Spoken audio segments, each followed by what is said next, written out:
At the international airport of San Jose, in a fertile valley about 4,000 feet above sea level, the plane in which we travel stops to call on Costa Rica, second smallest of the American republics, located between the countries of Panama and Nicaragua.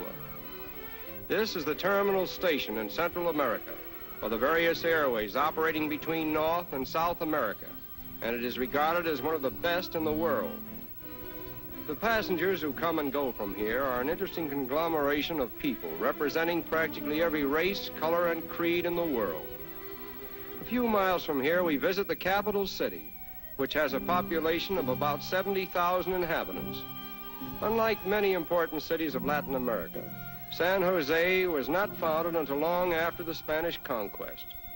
It became the capital of Costa Rica in 1823. There is a unique story in the history of Costa Rica about the American filibuster, William Walker, who, with the help of a gang of brigands, made himself dictator of Nicaragua and then attempted the conquest of Costa Rica.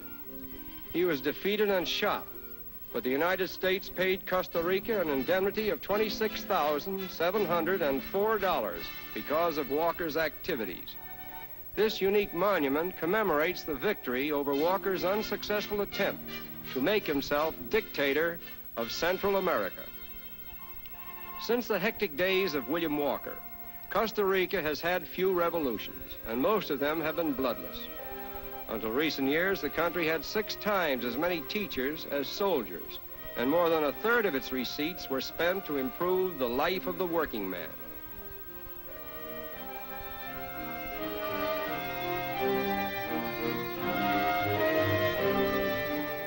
In the suburbs of San Jose may be found municipal golf courses and swimming pools, where one may enjoy the more wholesome diversions of life in peaceful seclusion.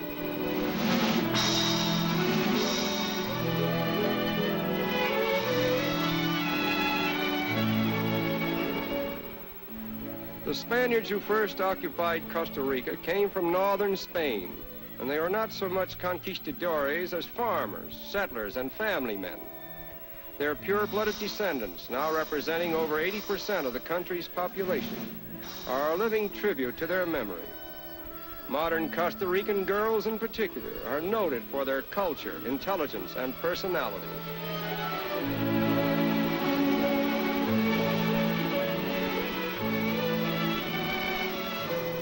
It is said there are more varieties of orchids in Costa Rica than in any other country. And although we didn't take time to verify this, we visited the farm of a famous orchid grower, where we found some outstanding examples, which may help to substantiate Costa Rica's claim to orchid fame.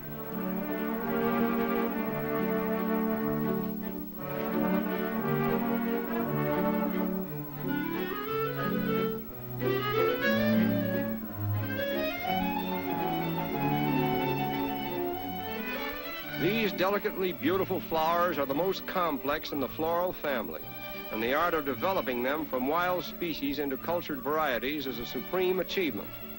Over 15,000 species and varieties are known throughout the world. Although Costa Rica is noted for its modern highways, this quaint transportation system is still in vogue, and no small amount of the country's produce is transported in this manner.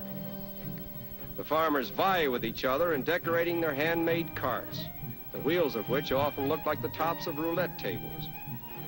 Even the wooden bars that are strapped to the horns of the oxen receive their share of the painted decorations.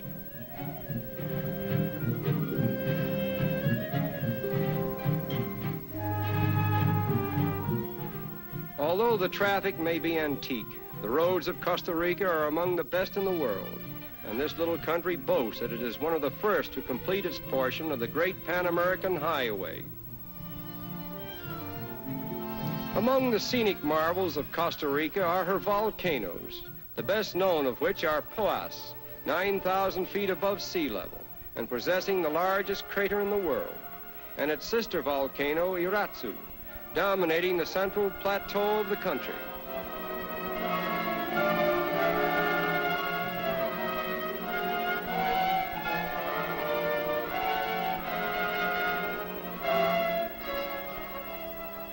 In this barren region, the mighty forces of nature have been churning the depths of the earth for countless ages. And although we are probably gazing on the oldest land in this part of the world, we have the strange feeling of witnessing evolution at work, molding new land in the ceaseless forge of nature.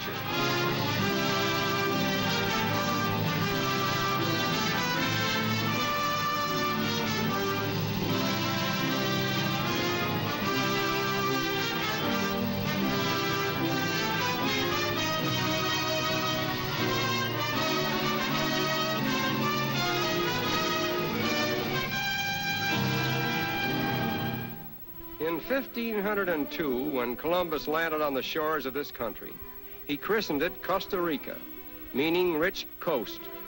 But it is not the wealth of gold and silver and other valuable mineral deposits which makes Costa Rica a rich country, for mining has not been developed as a dominant industry, and the continued economic prosperity of the country is dependent upon its plantations and small farms. Next to coffee, bananas are the chief crop of export, and the investment in banana plantations is valued at over $23 million. Costa Rica was the first Central American nation to export bananas to the British Isles and Europe.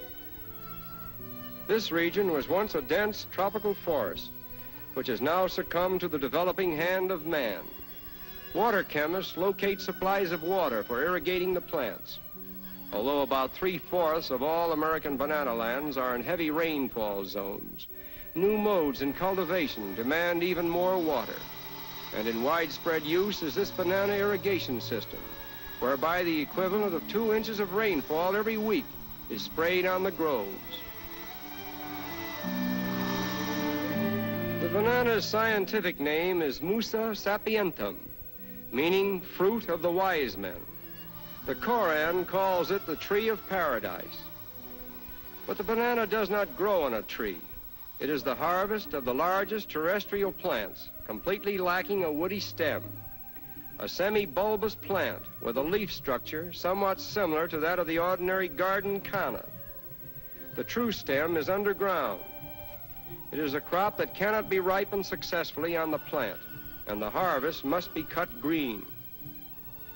On the modern banana plantation, routines of planting and pruning are such that the fruit can be cut for market every week and virtually every calendar day of the year, thereby making it a perpetual harvest. A hill comes into bearing within 12 months after planting, and one hill frequently produces about 2 bunches a year for as many as 25 or 30 consecutive years. At the loading stations, the bananas are thoroughly cleansed and purified before packing them into cars, which start them on their long journey into the banana markets of the world.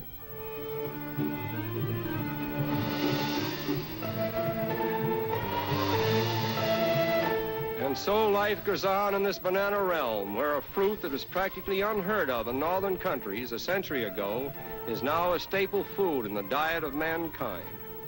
Although the backs of mules and donkeys are still an important medium for transporting bananas, they are fast being transplanted by modern trucks, which can carry in one load enough bananas to put 100 donkeys to shame. Back at the airport in San Jose, our plane is waiting to transport us to our northern homes, 3,000 miles away. Just a short journey in this modern age, which has reduced distances and boundaries to such an extent that a weekend trip today could mean a complete swing around the world.